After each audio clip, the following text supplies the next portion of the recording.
What's up, people? My name is Trenton, aka Fatherrdiff, and today I'm going to be talking to you guys about how to take pictures of yourself with your DSLR. It is possible, and it's fairly inexpensive, and maybe a little bit time consuming, but it just depends on how quickly you get used to it. But this is definitely two ways to do this. So I'm gonna go over those two ways, and we're gonna jump right into it. And I hope you guys enjoy it. Yeah, we can do this. It's not gonna be hard at all. This is gonna be sweet. Let's do it.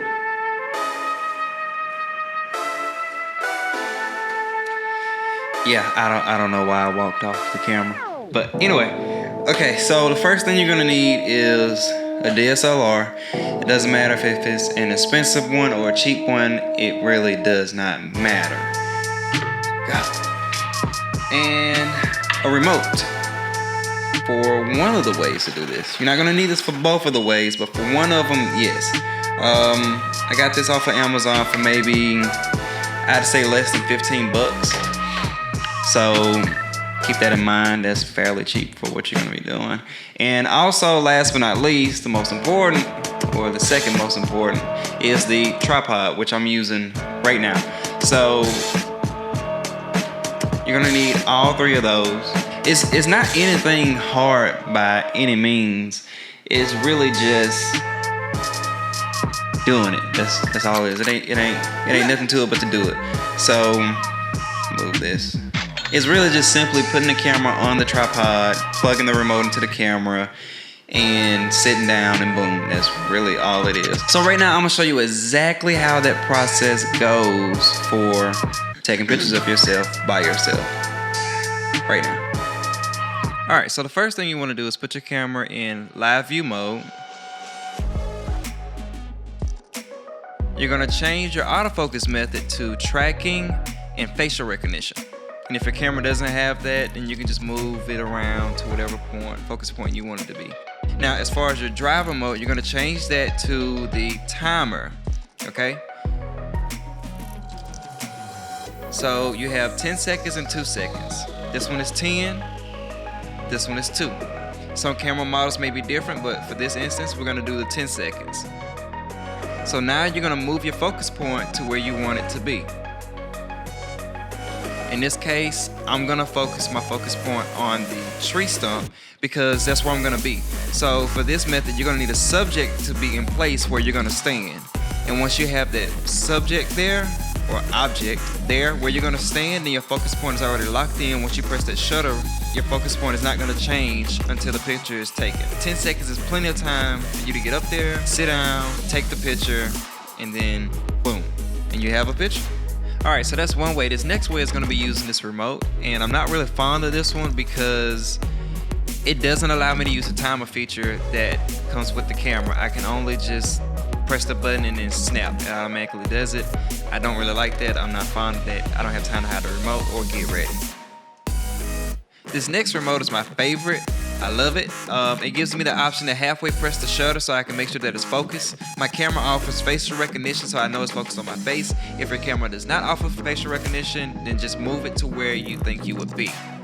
Now, this cable is short, and I don't have anywhere to put it, so what I do is I get a bag and I move it right in front of the camera because I don't want to sit here with this. I mean, come on. So I got a bag, my camera bag, and once I press that shutter, I throw it in the bag. I also changed the driver speed to 2 seconds so that I'm not just waiting for 10 seconds, waiting for the picture to be taken.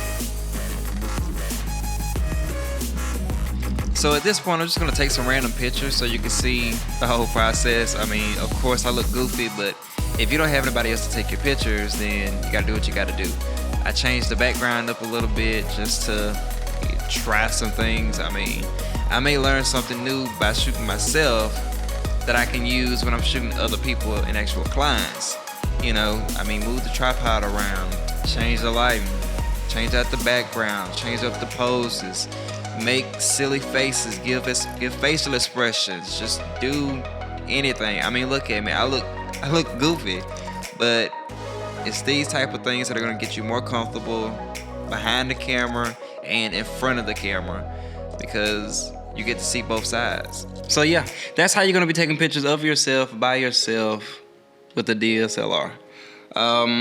There may be other ways to do it, and I just may not be aware of them, but that's how I take pictures of myself, and that's what I feel comfortable doing.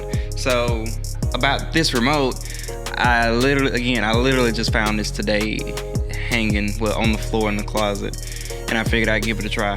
Do I like it? Yeah, it's okay, but I do not like not being able to use my timer. That's the whole purpose of me using the remote, to use a timer. So will I be using that? Probably not. I will still be using my Neewer brand remote because it gives that beep that I know it's focused, and I feel comfortable with that instead of this just taking it and I don't even know what it looks like. So I keep using this remote versus this remote because this is gonna give me that feedback that it's focused, whereas this one is just gonna take the picture. You know, there's no time interval in between. I don't have any time to get ready or try to hide the remote. I don't have anything. I just boom and done, you know, click and done. That's not gonna fly with me. So I'm gonna continue to use this one. It's very helpful for me. I enjoy it. And again, if there's other ways to do this, leave them down in the comment section. I like to hear how you guys are doing this, you know. So if you like this video, please be sure to like, share, comment, subscribe, and also ring the bell, you know, that so that, you know, you can be notified when I post something. And yeah, really hope you guys enjoyed it. See you guys next time. Yeah, got another one. Can I just say that I've been real consistent with these vlogs? Like, I've been putting one out every single week for the past, I don't know, maybe month and a half. That's kind of an accomplishment to me. So yeah, I really want to keep this up.